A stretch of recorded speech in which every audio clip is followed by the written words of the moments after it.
What's up, guys? This is your choice. I'm Jules, and as you can see in today's video, samahan niyo ako as a day in the life as an Bacom student. So it's only 11:51, mag-alas 12 na, and my class starts at 1 o'clock. So as you can see, nakapambahay pa ako.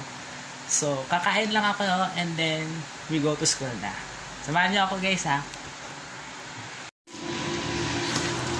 Ayun na, guys, we're set ready in time check. It's 12:29, so ito na, gear up na, and let's go.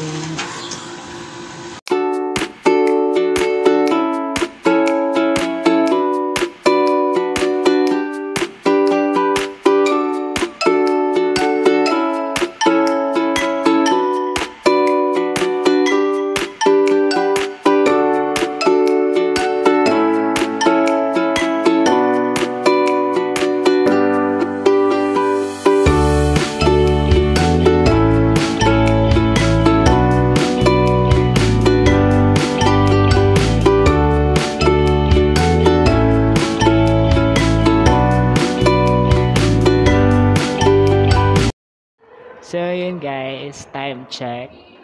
It's 12:48, mag-1 o'clock na. And dito na ako sa school namin, sa STI. And it's a tough decision din na mag-tricycle, lalo kapag mainit sa tanghali. Pero nababawi ko naman ito sa gabi na naglalakad na lang ako. Most especially kasi mga 6:30, 6 ganun uwian, mahaba ang pila.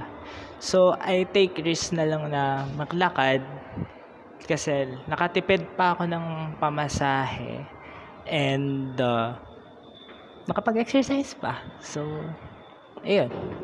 I'll get you back later for another tough decision about social media. So, ayun, guys, time check. 2:43. It's our 1 hour break. So, dito ako ngayon sa 7-Eleven para spend time of my 1 hour break here. And dito rin ako tumatambay para mag social media like Twitter. Yan. As you can see, I read the latest ganaps here while spending my 1 hour break. And hindi naman siya medyo nakaka-apekto din pagka nababalance naman yung social media through academics, kasi there is time to do academics and there is time to have a me time and magbasa-basa ng nagpapasaya sa'yo.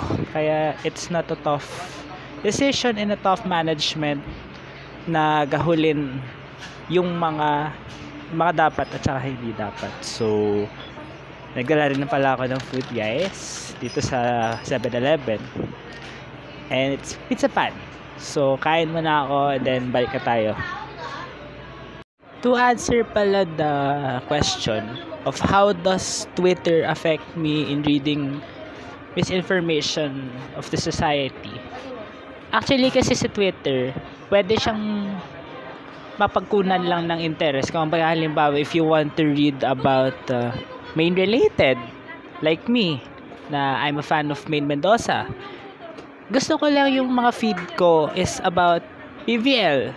Pwede ko siyang select as read bilang PVL.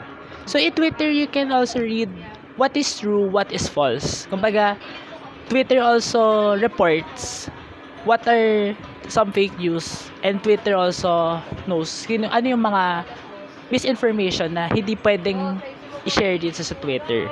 Yeah.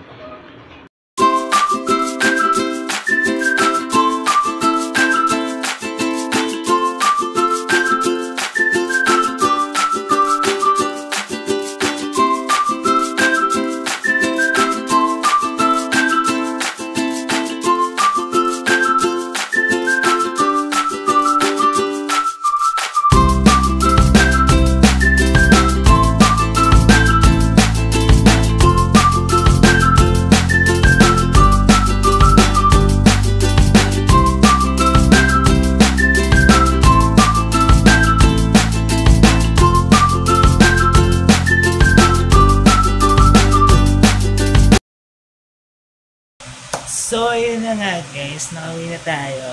It's 7:00 na ng gabi, so medyo nagtagal lang tayo ng konti bago tayo nakauwi kasi we had to make a tough decision kung maglalakad pa ba ako or we will ride a tricycle again.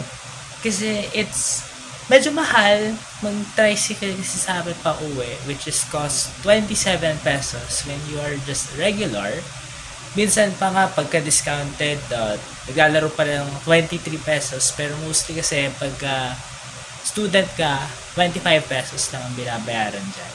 And di siya ganong madali dahil kasi pag naglalakad ka, madilim na, tapos ang mga nakakasalubong mo, mga headlights ng sasakyan. So it's a tough decision na lakarin na lang pauwi.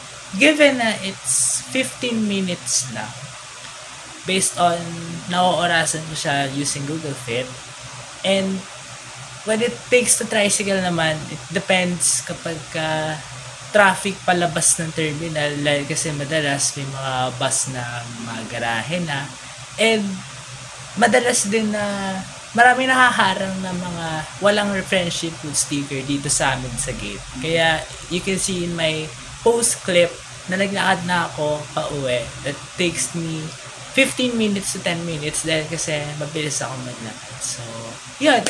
Thank you for joining me as a day in the life as a Bacom student. Huwag niyo kakalimutan mag-like, comment, share, and don't forget to subscribe for the latest next ganaps with me as your Bacom student.